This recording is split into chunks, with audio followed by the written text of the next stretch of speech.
All right. Hold on now. Flip it. Blue.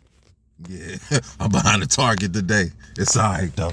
It's all right. We dropping. All right. On to lesson 3. Universal law number 3. Law of vibration. So this is kind of going to be everywhere because when I study from multiple different sources. But multiple different sources, the funny thing about metaphysics is you don't really know who your teacher is.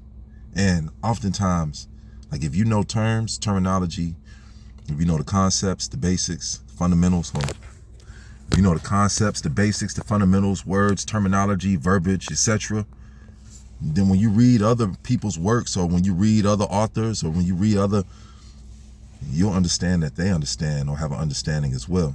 So then you can match what they're talking about because oftentimes they'll metaphysically be using what they're talking about with their topic in regards to what you're studying. And so you can piece pieces together. But we're going into the law of vibration. And so here's the question that I'm asking AI. Because again, this goes into the Back to the Basics series, Universal Law number 3.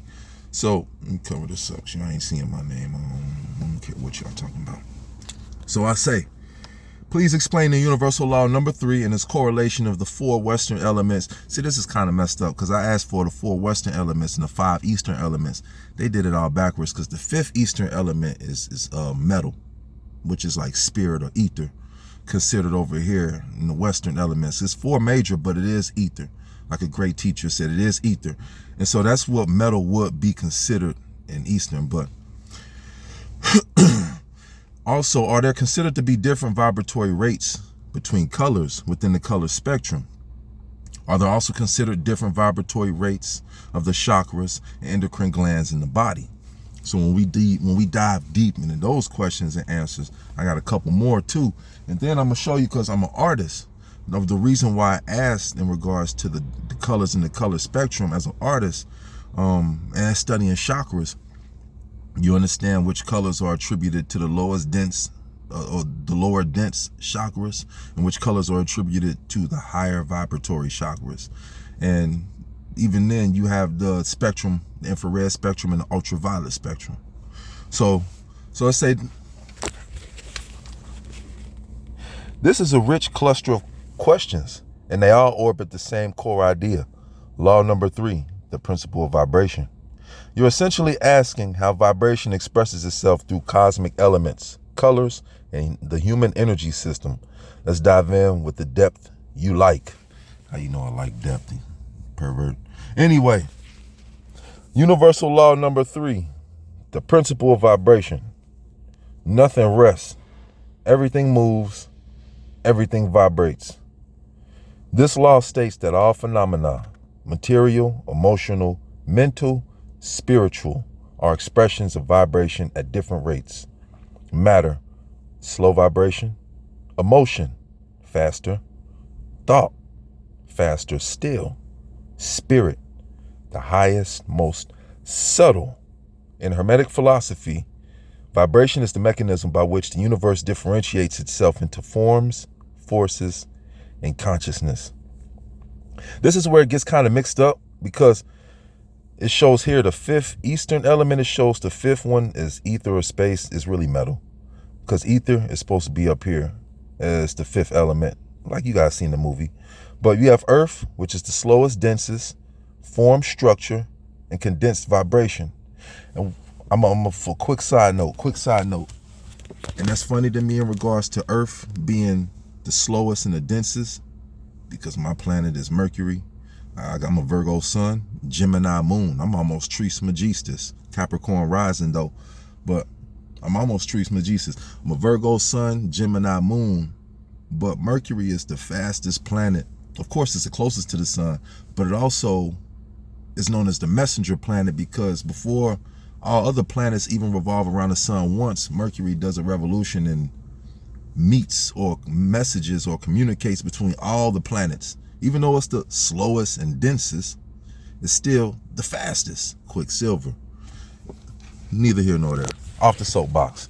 All right, so water is fluid, receptive, emotion, intuition, adaptive, vibration. Air is light and quick. It's thought, intellect, rapid vibration. Fire, fastest, radiant. It's will, transformation, accelerated vibration. The four elements are not substances. They are vibratory modes. They describe how energy behaves as it slows down or speeds up. So to get a full, clear, concise understanding of that, go back to the video of law number 2 of correspondence, how the angelic hierarchy and the infernal or demonic hierarchy, they're not different. They just sit on opposite ends of the vibratory spectrum. So the angels vibrate higher. Their frequency is higher. The demons are lower, they're dense, but they still from the same genetic makeup and material.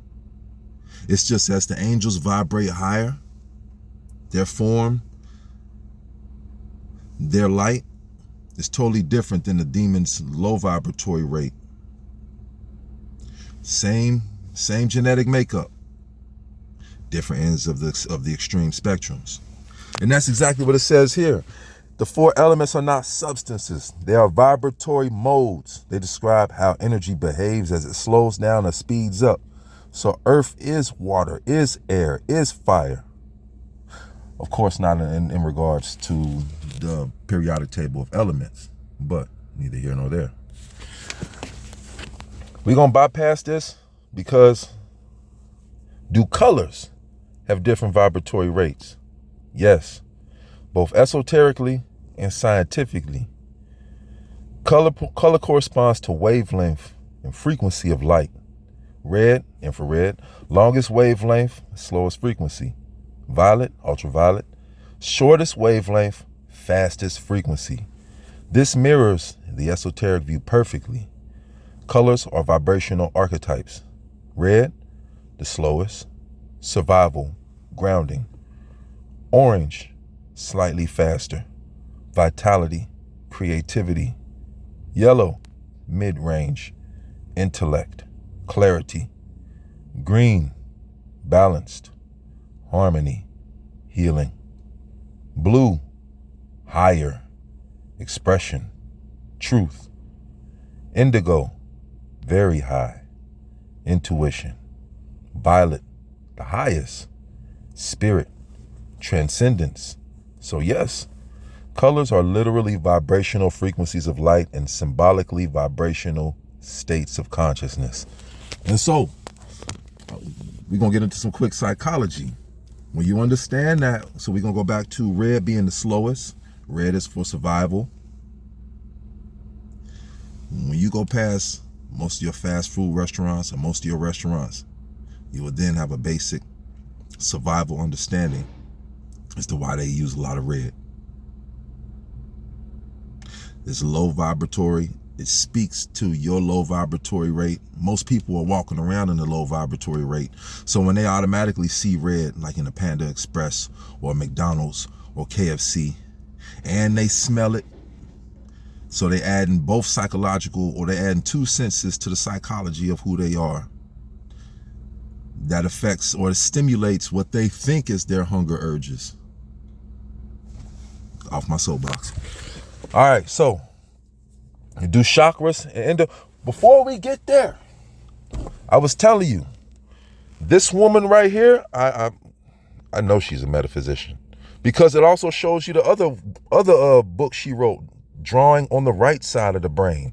And I'm telling you, when you open that is nothing but metaphysics in that book. But this is colors, a course in mastering the art of mixing color theories. Now, I'm not going to waste the time and footage trying to flip through the pages and find exactly what I'm talking about, but I pretty much got everything from that book that I want to show you here. Colors have complements, just like the zodiacs have complements. Like the complement to the Virgo is the Pisces, the complement to the Aries is the Libra, the complement to the Capricorn is the Cancer, the complement to red is green, like Christmas. The complement to yellow is purple. The complement to blue is orange. So we're going to dive into that right quick.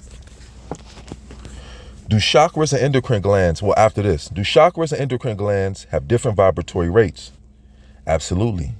In every major esoteric system, Chakras are vortices of energy, each with its own vibratory signature. Each chakra corresponds to a frequency band, a color, a psychological function, an endocrine gland, a state of consciousness. And these are the vibratory hierarchies of the chakras. The root, red, slowest, your adrenals, survival and grounding. Sacral, orange, faster, gonads, creativity, sexuality. Solar plexus, yellow, mid-range, pancreas, will, identity. Heart, green, balanced, thymus, love, integration. Throat, blue, higher, thyroid, expression. Third eye, indigo, very high, pituitary, intuition. Crown, white, violet, highest, pineal, spirit, unity. The endocrine glands are the physical anchors of the chakras. Their hormonal secretions are the biochemical expression of the chakra's vibratory state. Again, the hormonal secretions are the biochemical expression of the chakra's vibratory state. Could that be why they're knocking off so many people's hormones, or why so many people, quote unquote, stating that they're having these hormone deficiencies, because it's interrupting their chakra's vibratory state? How all three systems interlock. Elements are vibratory modes of nature. Colors are vibratory modes of light. Chakras are vibratory modes of consciousness. They are the three expressions of the same law. Okay, so then they asked if he wanted to map something. So aside from that, I ask it. Hold on, man. Hold on, man. All right, so this is what I ask it. Would you be able to make a diagram showing the connected vibratory spectrums between the three pairs of complementary colors, red and green, blue and orange, and yellow and purple? And so it says, this is a perfect request for a text-based vibrational diagram, since we can map the complementary pairs as polar frequencies on a share. My bad, y'all. Y'all ain't about to see my name. As a shared spectrum. Below is a clean symbolic diagram showing each complementary pair forms a vibratory axis with the midpoint representing harmonic balance. This is interesting to me. Red and green spectrum, physical to emotional integration. Red is the slowest, survival, grounding, physicality.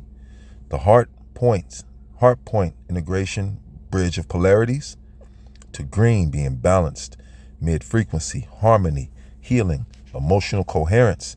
This interpretation is red anchors the densest vibration. Green is the midpoint of the visible spectrum, the harmonic heart where lower and higher frequencies meet. Blue and orange spectrum, expression and vitality. Orange rises from the sacral's creative pulse. Blue descends from the throat's expressive clarity. Their midpoint is the social, emotional equilibrium between desire and articulation. Now, I'm pretty sure some people with a mature mind can see how they both play into effect. I'm not going to get into that. Yellow and purple spectrum. I really like this. Yellow is the solar plexus, the seat of personal identity. Purple is the crown's threshold into the transpersonal. Their midpoint is illumined intellect, where mind begins to open to the spirit, open to spirit. The unified diagram. I like this because look how yellow and purple sits perfectly in the middle of the crosshair. Blue and orange is a little off. Green and red is just a tiny bit off. But the vertical axis matter is spirit. Middle axis expression is creativity. Lower axis is heart balance over physical grounding. I read that wrong. Vertical axis is matter over spirit. Middle axis is expression of expression. I don't know if that's conjunction with, whatever. But from there, then we're going to go here. Because aside from, they was tripping there. But pretty much, Peace.